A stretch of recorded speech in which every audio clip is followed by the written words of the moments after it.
De ontwikkeling van de hersenen, dat is een van de meest complexe vragen in wetenschappen vandaag. De ziekte van de ontwikkeling van de hersenen, dat is nog complexer.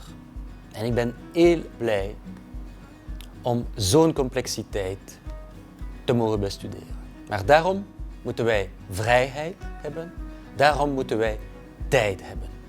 En dat is precies wat de Generair Award ons brengt.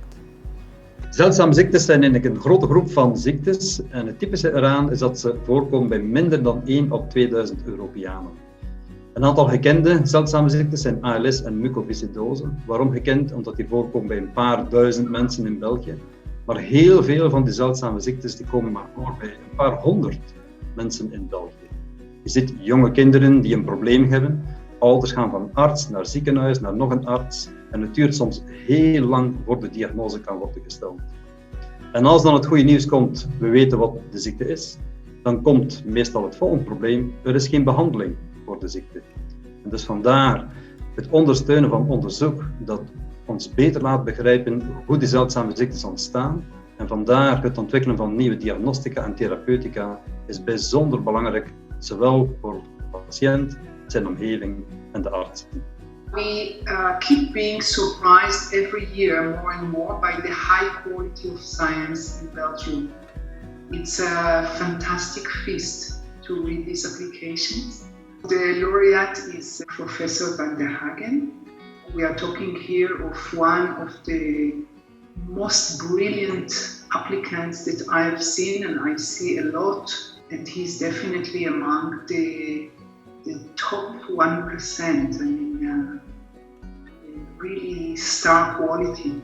This is a neuroscientist that not only looking into an interesting question, such as the development of the human cortex, this outer part of the brain, but has also invented the tools, research tools and methods that would assist in doing so. Donc notre projet s'intéresse aux maladies du développement du cerveau. Ce sont des maladies très mal connues et comme on dit en anglais, you can only fix what you understand.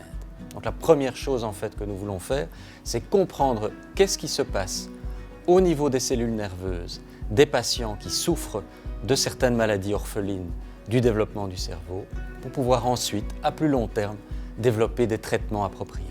C'est très compliqué. Si on utilise des modèles animaux, ce sont des cellules nerveuses qui ne sont pas humaines. Et chez les patients, on ne peut évidemment pas utiliser des techniques invasives qui touchent à ces cellules nerveuses. Pour cette raison, nous avons inventé une nouvelle technologie qui consiste tout d'abord à générer des cellules souches qui présentent les mêmes mutations génétiques que celles que l'on trouve chez les patients, ensuite les transformer en cellules nerveuses qui sont enfin transplantées chez la souris, dans des cerveaux de souris. Pourquoi ? Parce qu'ainsi nous pouvons suivre presque en temps réel le développement de la maladie au niveau des cellules nerveuses humaines, comprendre ce qui se passe, comprendre ce qui déclenche les processus pathologiques et potentiellement, à plus long terme, comment les enrayer par des traitements appropriés.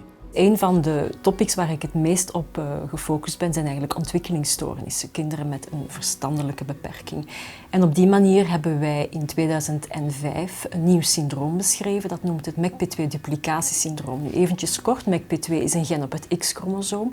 Was eigenlijk al gekend bij meisjes. Als je een foutje hebt in het gen, dan als meisje heb je het Rett-syndroom. Jongens worden helaas niet geboren. Maar wat wij gezien hebben is dat als je te veel hebt van het gen, dat een probleem geeft bij jongens. Dus je ziet eigenlijk twee aandoeningen die een beetje een spiegelbeeld zijn van elkaar.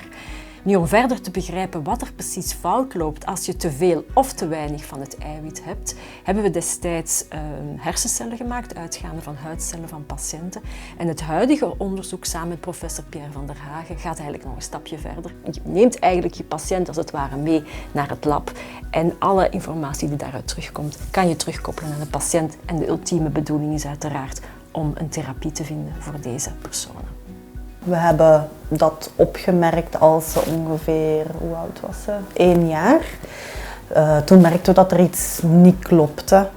Je suis la maman de Sacha, qui a 2 ans et demi, qui est atteint de la duplication MECP2. La maladie fait qu'il est polyhandicapé, donc il ne marche pas, il ne parle pas, il y a un retard mental sévère. Na 4 jaar, 5 jaar is ze heel veel achteruit beginnen gaan. Vroeger kon zij veel motorisch en nu kan ze eigenlijk bijna niks meer. Il est épileptique aussi, du coup on a beaucoup de stress, beaucoup de médicaments à donner. Ik hoop dat ze ergens iets kunnen vinden waardoor dat er terug meer hersenverbindingen komen en dat ze terug leerbaar wordt. Daar is inderdaad veel wetenschappelijk onderzoek voor nodig. On voulait vous remercier, vous féliciter pour les recherches que vous avez entamées sur la maladie de Sacha et toutes les conséquences bénéfiques que vous allez engendrer sur son développement futur. We willen toch wel professor Van der Hagen bedanken dat zij onderzoek doen naar het Rett-syndroom en ook meer te weten willen komen over de MECP2-gen. En daarom willen we ook wel proficiat wensen met de prijs die ze gewonnen hebben. En hopelijk wordt het geld goed besteed aan nog meer onderzoek. En wie weet, gaan we er ooit nog wel eens iets van terugzien bij onze dochter of bij andere kinderen dat Rett-syndroom hebben. Dus proficiat.